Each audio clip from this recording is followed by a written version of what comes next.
Now, since the official establishment of the State of Israel, women have served in the military. Today, almost all Jewish women are obligated to enlist in Israel's IDF, but unlike in the past, more and more opportunities are now beginning to open to them, especially in fighting units. Take a look at this. Since Israel fought for its independence, Israeli women have enlisted in the military. At the time, most of the positions in the military were open to them. Some even served as pilots in the 1948 war. But by the early 1950s, the numbers dropped, and the IDF found it difficult to incorporate women as flyers. By the 1980s and 1990s, women were officially banned from being Israel Air Force pilots. Now, however, women serve in many roles in the IDF, including, since 1995, as pilots. This picture shows the change: 4 women boarding one helicopter as one team. In a minute, if needed, they are ready to take off and can find themselves across the border. The team includes one commander, a doctor, an airborne mechanic, and a co-pilot. When I started my service, an airborne mechanic wasn't common among women. When I started, it was rare, and that made it even more compelling to me. We had a training session 3 months ago, and it was surprising to find more women in my team.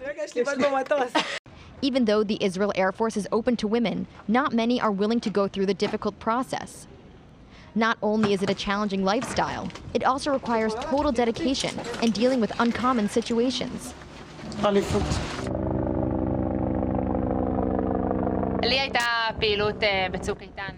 I was on operations during Operation Protective Edge in 2014.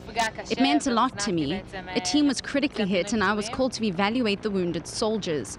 It was a complicated operation. We needed to rescue them from the other side of the border.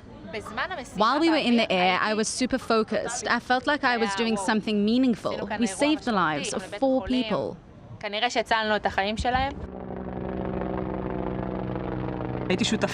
I was part of a very special operation across the border, in a different country, something you only see in the movies, but of course I can't talk about it. The issue of women on the front lines is a source of disagreement among Israelis. Some believe they shouldn't be placed in harm's way.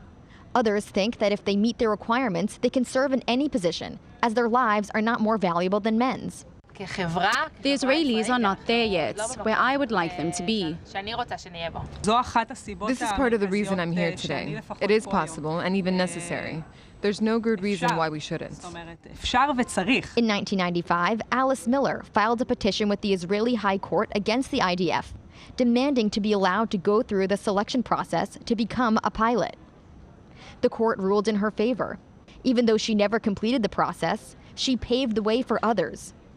And in 1998, the first women finished the course successfully.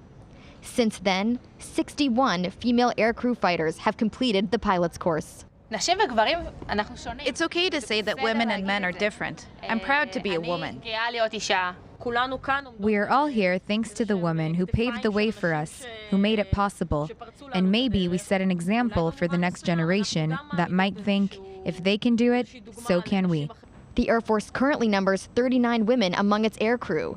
That's in addition to the 110 female combat officers in the air defense system. Just recently, the Air Force approved flights for a pregnant aircrew member up to the 25th week of their pregnancy, and only on its Sotfit light transport aircraft. They can do up to 4 hours of flight and only up to 8,000 feet. I think it's a cultural and social barrier. Women need to understand that they can do it. They are capable. In some positions, gender is marginal. It doesn't matter if you're a man or a woman. Men need to understand this.